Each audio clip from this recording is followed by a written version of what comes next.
네, 안녕하세요. 영종도 도토리숲 독서논술교서 원장 박상목입니다.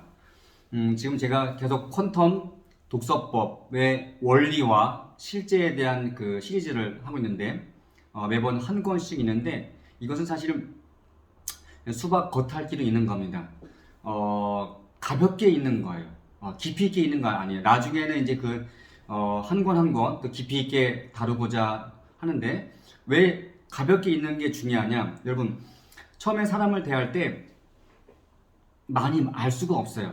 물론 그 사람의 어떤 작가라면, 어떤 정치인이라면 그 사람이 했던 그 책, 그 사람이 또 했던 그런 연설, 또 영상, 또 이런 것들을 미리 많이 봤다면 처음 보자마자 깊은 대화도 나눌 수 있겠죠. 그러나 대부분의 경우는 낯선 사람을 만날 때는 일부분, 뭐 이름, 그리고 뭐 고향, 이거 뭐 뭐 그런 거 몇 가지를 알면 이제 하나하나 지내면서 알게 되는 거예요. 마찬가지로 책, 사람도 이렇게 천천히 조금씩 알아가듯이 책도 조금씩 알아가면 됩니다. 그런데 사람들이 책을 왜 못 읽냐? 아니, 사람은 조금씩 알아가는데 1%, 2%, 3%또 오해도 했다가, 그쵸?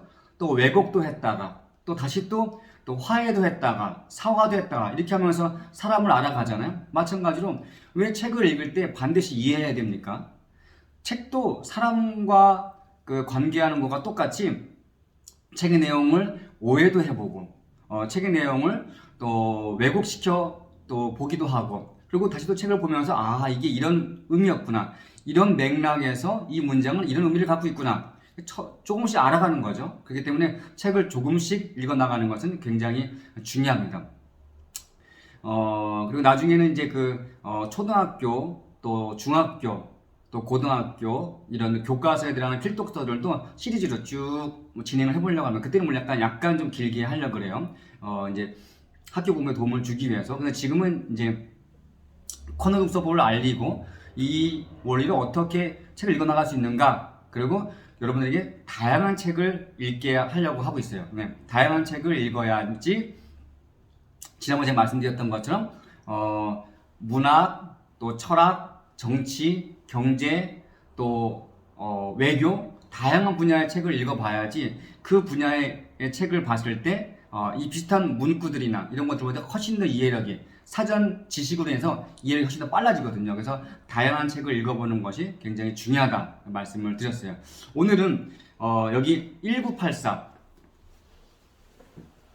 네, 1984 조지 오웰의 1984 민음사에서 나온 그리고 정회성 선생님께서 번역하신 1984를 잠깐 읽어보고자 합니다. 1984를 그 고3 되는 아이와 같이 이거를 한번 수업을 해봤더니 이 아이가 뭐라고 얘기하냐면 자기가 읽어봤던 그 웹툰 소설이 그 패스트푸드 굉장히 맛있는 패스트푸드라면 그 1984 이것은 두리안이래요. 두리안 잘 아시죠?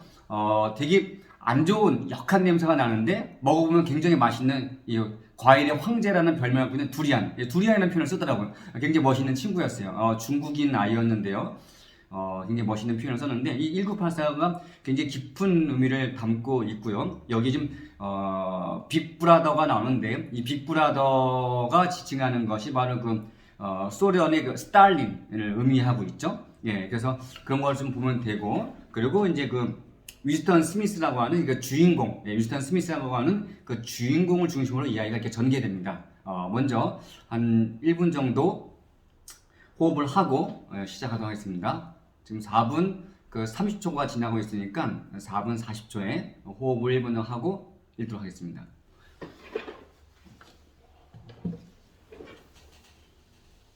읽겠습니다. 호흡하겠습니다.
네, 1분이 조금 넘었는데요. 자, 이제 한 6분쯤에 한번 읽도록 하겠습니다.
네, 지금 딱 7분 됐는데요.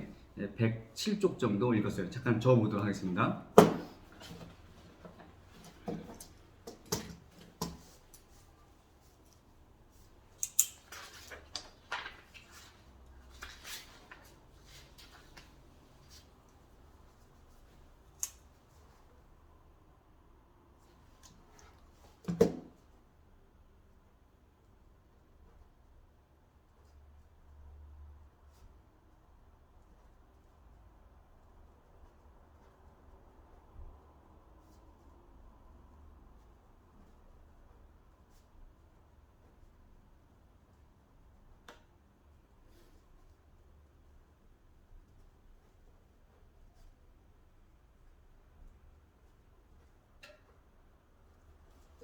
네, 적었습니다. 뭘 적었냐면 세뇌냐, 계몽이냐, 감시냐, 자유냐, 수단이냐, 목적이냐 이렇게 본 겁니다.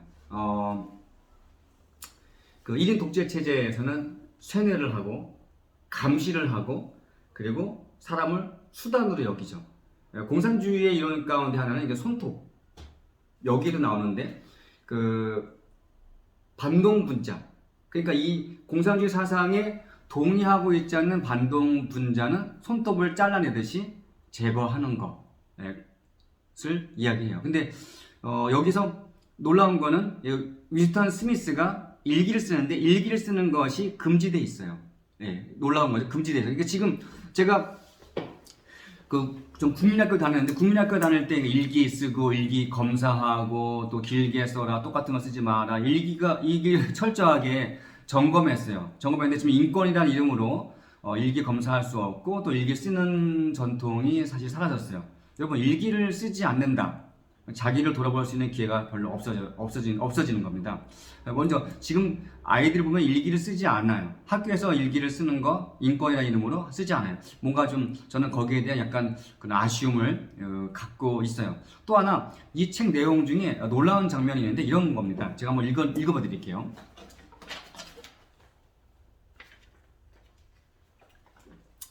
이 책 제1부 63쪽에 이런 글이 있어요. 뭐냐면 여기에서는 당의 수많은 요구를 들어주는 일뿐만 아니라 무산 계급인 노동자들을 위해 모든 과정을 그에 알맞은 수준으로 낮춰서 되풀이하기도 했다. 따로 무산 계급을 위해 문학, 음악, 연극, 오락 등을 맡아보는 부서들도 있었다.